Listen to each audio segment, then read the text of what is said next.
Hello everyone and welcome to another rapid maths session.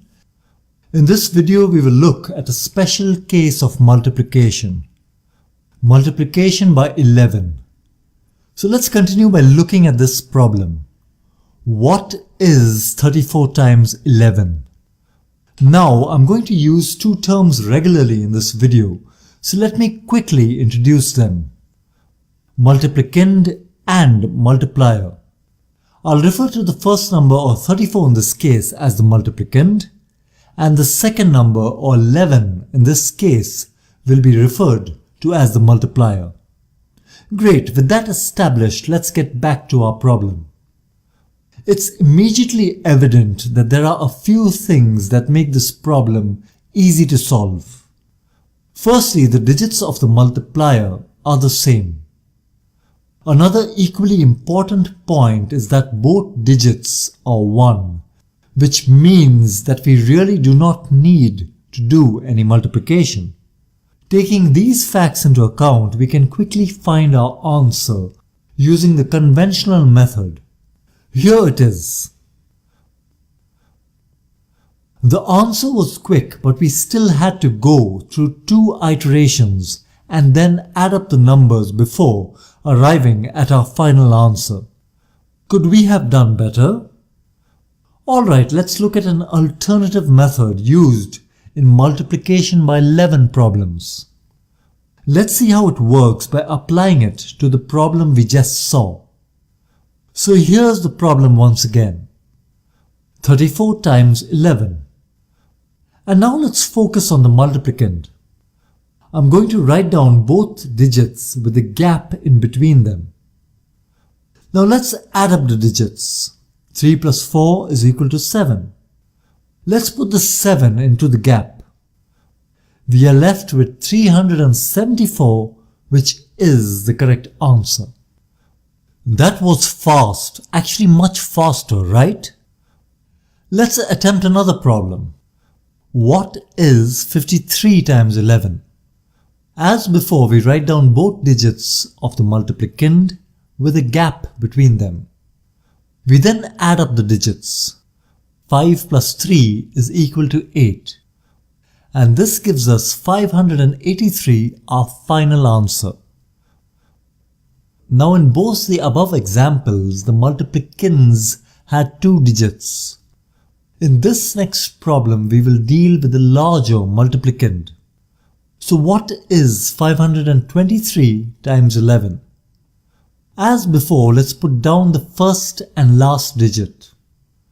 And now, starting from the right, let's pair the numbers and add their results. So here's our first pair, 23. 2 plus 3 is equal to 5, and we add it to our result. Here's our next pair, 52. 5 plus 2 is 7, and let's add it to our result.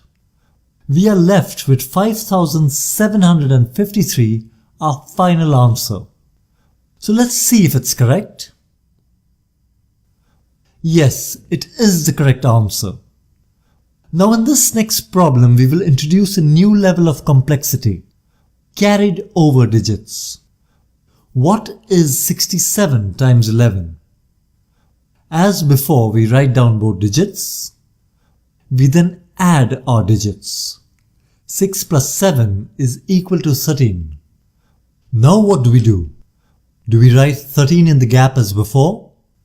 Let's do so and see what happens. Our answer is 6137, but is it correct? Let's find out. Tough luck, the answer is incorrect. What we should have done is write down the 3 and carry over the 1, like this. And because of this carried over 1, our 6 here becomes a 7.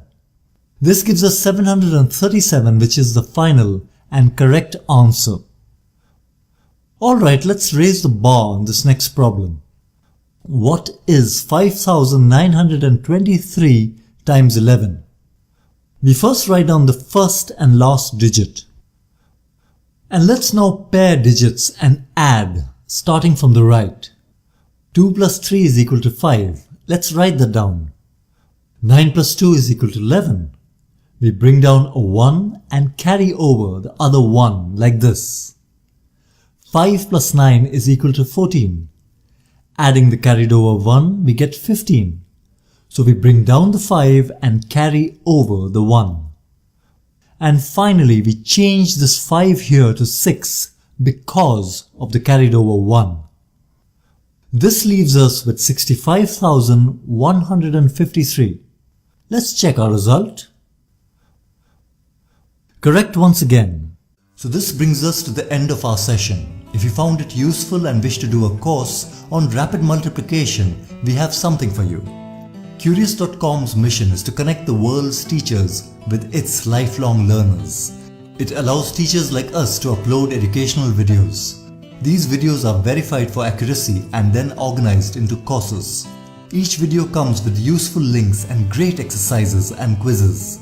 You will also meet hundreds of other learners with identical interests and questions.